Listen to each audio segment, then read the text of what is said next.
Twitter पर आज एक ट्वीट बहुत तेजी से वायरल हो रहा है, जिसमें बीजेपी आईटी सेल के प्रमुख अमित मालवीय ने कांग्रेस के वरिष्ठ नेता और सचिन पायलट के पिता स्वर्गीय राजेश पायलट को लेकर एक दावा किया। इसके बाद सचिन पायलट ने उस दावे को पूरे तरीके से खारिज कर दिया।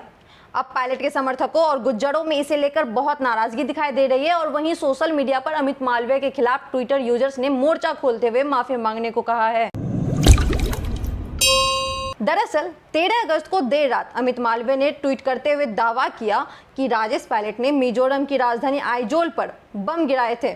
इसके बाद सचिन पायलट ने उन्हें जवाब देते हुए कहा कि उनके पिता राजेश पायलट अक्टूबर 1966 में, ध्यान दीजिएगा, अक्टूबर 1966 में एयरफोर्स अफसर बने थे, तो वह मार्च 1966 में बमबारी कैसे कर सकते हैं। सचिन पायलट ने ट्वीट करते हुए कहा, स्वर्गीय राजेश पायलट जी दिनांक 29 अक्टूबर 1966 को भारतीय वायुसेना में कमीशन हुए थे। यह कहना कि उन्होंने 5 मार्च 1966 में मिजोरम में बमबारी करी थी काल्पनिक है और तथ्यहीन है और पूर्ण तरह भ्रामक है। हाँ, 80 के दशक में एक राजनेता के रूप में मिजोरम में युद्ध विराम करवाने और स्थायी शांति संधि स्थापित करवाने में उन्होंने महत्वपूर्ण भूमिका जरूर निभाई थी।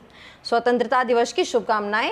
जय हिंद। आपको बता दें कि इससे पहले बीजेपी आईटी सेल के प्रमुख अमित मालवीय ने ट्वीट करते हुए कहा था कि राजेश पायलट और सुरेश कलमाड़ी भारतीय वायुसेना के उन विमानों को उड़ा रहे थे जिन्होंने 5 मार्च 1966 को मिजोरम की राजधानी आइजोल पर बम गिराए। बाद में दोनों कांग्रेस के टिकट पर सांसद और सरकार में मंत्री भी बने।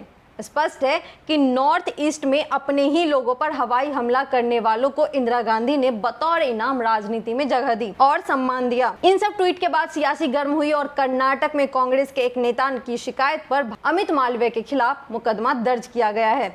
कांग्रेस नेता का आरोप है कि मालवीय ने सोशल मीडिया पर एक वीडियो शेयर कर शत्रुता को बढ़ावा दिया है। मालवीय पर लोगों को उकसाने का आरोप भी लगाया गया है। कर्नाटक प्रदेश कांग्रेस कमेटी यानी केपीसीसी के सदस्य रमेश बाबू ने यह शिकायत दर्ज कराई थी। ट्वीट के साथ शेयर किए गए एक एनिमेटेड वीडियो में कथित रूप से राहुल गांधी और कांग्रेस को खराब तरीके से दर्शाया गया है। ये सब शुरू तब से हुआ जब से प्रधानमंत्री नरेंद्र मोदी ने संसद में मिजोरम बमबारी का जिक्र किया है।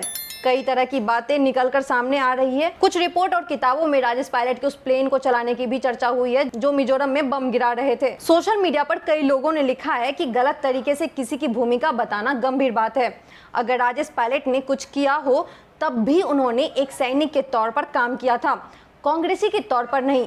किसी पर इस तरह से व्यक्तिगत आरोप नहीं लगाने चाहिए। कुछ लोगों ने सचिन पायलट को केस दर्ज कराने का भी सुझाव दे दिया। किसी ने ये तक भी लिख दिया कि फेक न्यूज फैलाने पर 3 साल की सजा होती है। ये बात अमित मालवीय को जाके बताओ। अभिषेक, इमरान अंसारी समेत कई पायलट समर्थकों ने एफआईआर दर्ज कराने की मांग की है। दरअसल कुछ पत्रकारों ने मिजोरम बमबारी पर अपने लेख में कलमाड़ी और पायलट को लेकर ऐसा दावा किया था।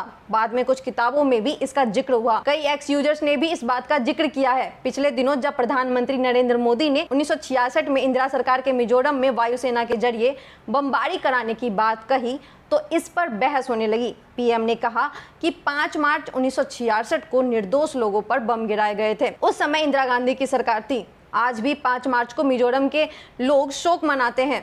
पीएम ने कहा कि इस सच्चाई को देश से छिपाया गया था।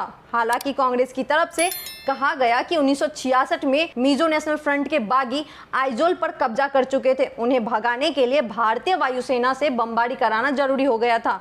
बमबारी की वजह से एमएनएफ के बागी भाग खड़े हुए और फिर से भारत का आधिपत्य जमा। इस मुद्दे पर सबके अलग अलग राय विचार हैं। आपके क्या विचार है? कमेंट बॉक्स में हमें कमेंट करके जरूर बताएं। तब तक के लिए धन्यवाद।